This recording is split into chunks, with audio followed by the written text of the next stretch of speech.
عالمی اور علاقائی مسائل پر ورلڈ اکنامک فورم کی متعدد تقریبات میں شرکت کریں گے، جس میں وبائی امراض، خوراک اور توانائی کے تحفظ سمیت موسمیاتی تبدیلی سے پیدا چیلنجز کے بارے میں پاکستان کا نقطہ نظر پیش کیا جائے گا۔ ترجمان کے مطابق بلاول بھٹو دورے کے دوران مختلف ملکوں کے وزرائے خارجہ سے بھی ملاقات کریں گے۔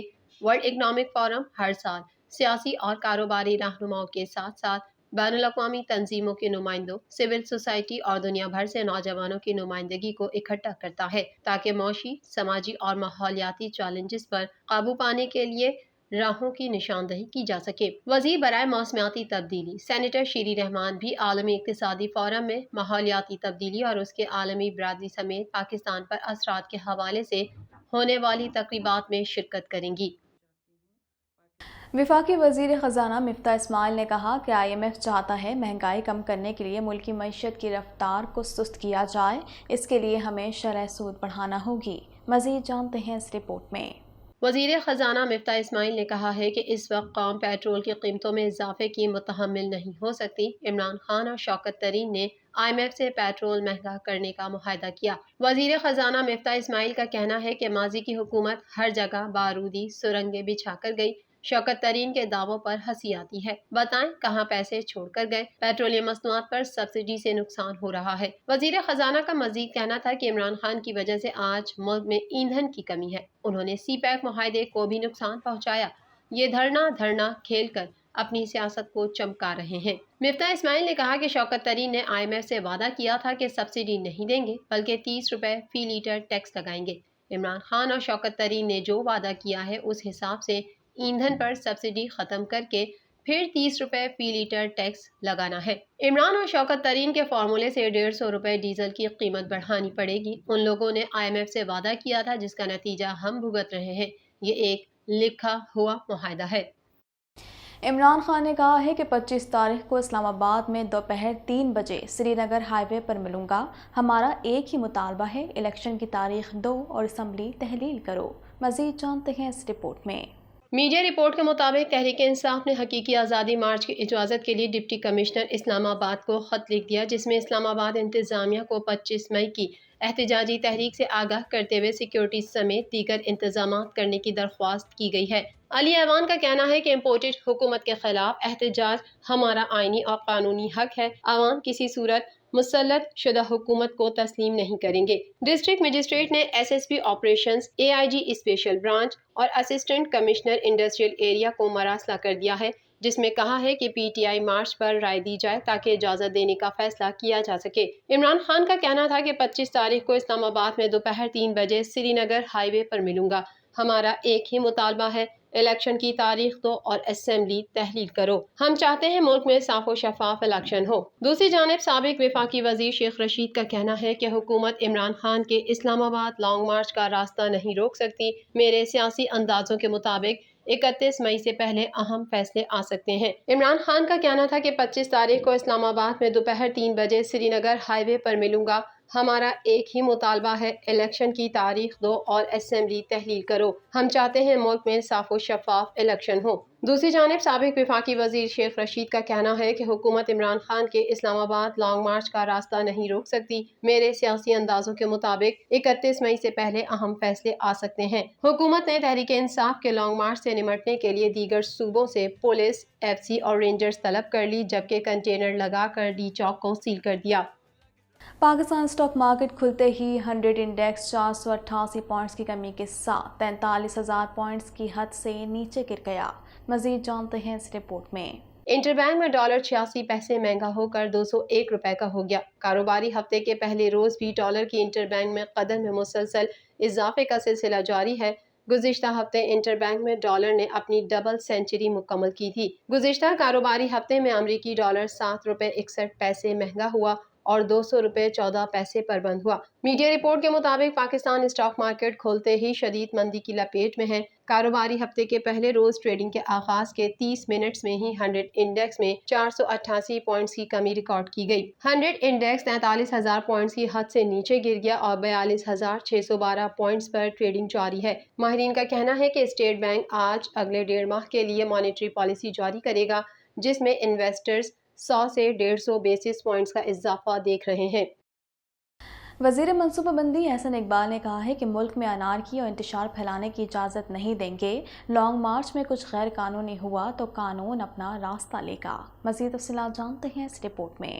میڈیا سے گفتگو کرتے ہوئے احسن اقبال نے کہا کہ عمران خان 2014 سے ملک میں پولرائزیشن پھیلانے اور اداروں کے درمیان خلیج پیدا کرنے کی کوشش کر رہے ہیں۔ شہریوں اور اداروں میں بد اعتمادی پیدا کرنا اور قومی اداروں کی قیادت کی کردار کشی کرنا وہ ٹولز ہیں جو ہائبرڈ وارز میں دشمن استعمال کرتے ہیں۔ انہوں نے کہا کہ الیکشن کرانے سے متعلق ابھی کوئی فیصلہ نہیں ہوا، یہ فیصلہ اتحادی حکومت کی لیڈرشپ کو کرنا ہے۔ آئینی طریقے سے جمہوری حکومت تبدیل ہوئی ہے، ہم جمہوری نظام پر یقین رکھتے ہیں، جو کام آئین و قانون کے مطابق ہوگا اسے سراہیں گے۔ وزیر منصوبہ بندی کا کہنا تھا کہ نئے پاکستان کی فلم ختم ہوئی تو اب آزادی پاکستان کی فلم شروع ہو گئی ہے۔